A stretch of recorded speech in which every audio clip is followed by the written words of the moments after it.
Hello everyone, নমস্কার সবাইকে। আজকে চলে এসেছি একটা নতুন ভিডিও নিয়ে। ভিডিওটা করতে বসবো তার আগেই গেল কারেন্ট চলে, একদম 30 সেকেন্ড আগেই কারেন্টটা চলে গেল। তো ভিডিওটা ছিল দুপুরবেলা লাঞ্চের। আজকে ছিল বৃহস্পতিবার, নিরামিষের মধ্যে খাবার দাবার। তোমরা অনেকেই আমাকে কমেন্ট করছো, রিকোয়েস্ট করছো, দিদিভাই তুমি তোমার diet video, daily diet video কেন দিচ্ছ না। তো ডেলি ডায়েট ভিডিও কেন দিচ্ছি না, এর কারণ একটাই।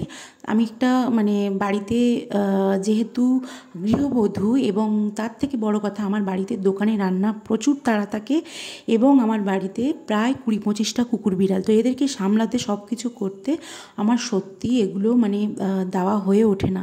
আমি চেষ্টা করি তোমাদের সামনে ভিডিও আনার এবং তোমাদেরকে ভিডিও দেখানোর, কিন্তু হয়ে ওঠে না। তার জন্য আমি ক্ষমা প্রার্থী। এবং তোমরা যারা যারা জিজ্ঞেস করছো তারা দেখো, আজকের ডায়েট ভিডিওটা আমি পোস্ট করব।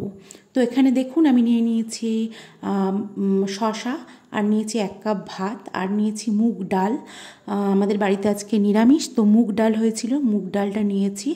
আর এখানে নিয়েছি 2 পিস গন্ধরাজ লেবু। আর এই যে তোমরা বাটিতে দেখছো পটলের তরকারি। অনেকে বলো ঢ্যাঁড়সের তরকারিতে আলু দাও, তরকারিটা আলু দেবে না, কিন্তু একটা কথা বলি, যখন 10-15 জন লোক খাবে তখন কিন্তু সেই তরকারিটাতে একটু আলু না দিলে আমি ভাগাভাগি করতে বা মানিয়ে নিতে একদমই পারি না। সেই কারণে পটলটা কিন্তু আলু দিয়েই করা হয়েছিল। আমি এই যে পটল কয়েকটা তুলে নিয়েছি, এবং আমি আলু কিন্তু একটাও নেব না, এবং ঝোলও নেব না। চিকেন বলুন, মাছ বলুন, যাই বলুন না কেন, আমি আলাদা করে একমাত্র শুধু ওটস, খিচুড়ি এই সবগুলো করতে পারি, কিন্তু বাদবাকি দুপুরের সময় আমার আলাদা ডায়েট খাবার হয়ে ওঠে না। আমি করে উঠতে পারি না, যেটা আমার দোষ বলতে পারেন। আমি আলাদা করে ডায়েট করি না, কিন্তু আমি যথেষ্ট ডায়েটের মধ্যে থাকি, এবং সেটা ক্যালোরি মেনটেন থাকে।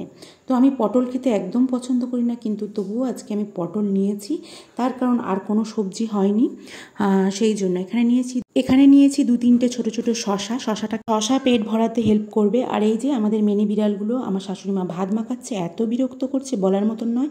আর কারেন্ট চলে গিয়েছিল, যেহেতু এই যে লাইটটা দেখতে পাচ্ছেন এটা কিন্তু একটা চার্জার লাইট, তো যা হোক করে জেলে আমি ভিডিওটা বানিয়েছি। তো তোমাদের সাথে আজকে ভাবলাম শেয়ার করবই। তো এই যে কাপে থেকে ভাতটা ঢেলে নিচ্ছে। আমি কিন্তু ভাতটা চেপে চেপে নিইনি, কাপের উপর দিয়ে যতটা পেরেছি নেওয়ার চেষ্টা করেছি, বেশি চাপাচাপি না করে, একটা ছোট কাপের 1 কাপ ভাত নেওয়ার চেষ্টা করেছি। তো তোমাদের সাথে লাঞ্চটা আজকে শেয়ার করছি।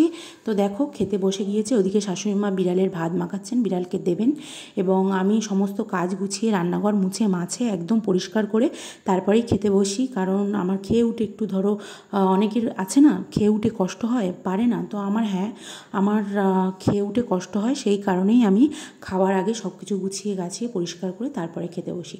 বাসনটা মাজি না, জাস্ট ঘর, রান্নাঘর এগুলো সব পরিষ্কার করে মুছে মাছে সবাইকে খাইয়ে তারপরে আমি লাস্টে এখানে বসেছি। তো এখানে এই গন্ধরাজ লেবুটা কিন্তু খেতে দারুণ ছিল, এবং রস ভর্তি ছিল, আমার খুব ভালো লাগে পাতিলেবু, গন্ধরাজ লেবু। এই যে ভাতগুলো আমি আজকে খেতে পারিনি, কেন জানি না। তো তোমাদেরকে দেখানোর চেষ্টা করছি, এই কারণে তোমরাও যারা যারা বাড়িতে ডায়েট করতে চাইছো করে ফেলো। এটা কোনো ব্যাপার না, কোনো ফ্যাক্ট না ডায়েট করব, ওয়েট কমাবো, এমন কিছু। তুমি যদি চাও তাহলে তুমি সব কিছুই করতে পারো। তুমি যদি মন থেকে চাও তাহলে কিন্তু তুমি সব কিছুই করতে পারো। এই যে আমার শাশুড়ি মা মাংস প্রেশার কুকারে সিদ্ধ করেছে, আর তার সাথে দিয়েছে ভাত। এতে কিন্তু কোনো নুন হলুদ এগুলো থাকে না। ওই যে বিড়ালগুলো সব ওদিকে যাচ্ছে, এবার শাশুড়ি মা খেতে দিতে যাবে। আর এই যে এখানে শাশুড়ি মা 1 পিস মাংস দিয়েছিল, এই বিড়াল মশাইটা এটা খাচ্ছে। তো যেটা বলছিলাম, যে কোনো ফ্যাক্ট না ডায়েট করা, ডায়েট কোনো কঠিন বিষয় নয়, একদম সহজ বিষয়।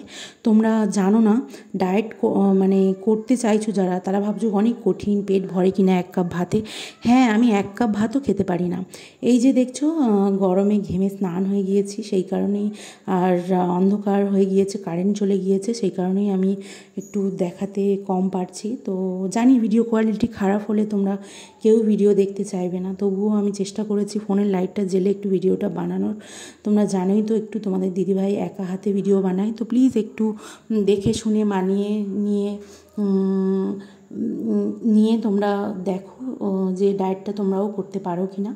তো আশা করি অনেকের কাজে দেবে। আর যদি হেল্পফুল হয়ে থাকে তাহলে অবশ্যই তোমরা ডায়েট করো।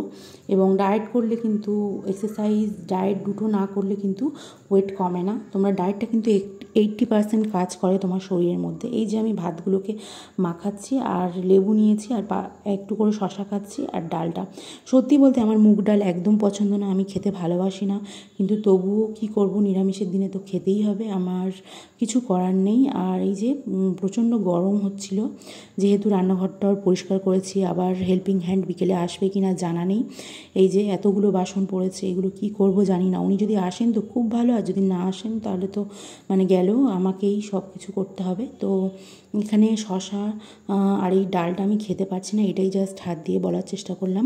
পটলগুলোকে দিয়ে ভাতগুলোকে খেয়ে ফেলেছি আর এই শশাটা যা করে খেয়ে ফেলেছি। টাটা।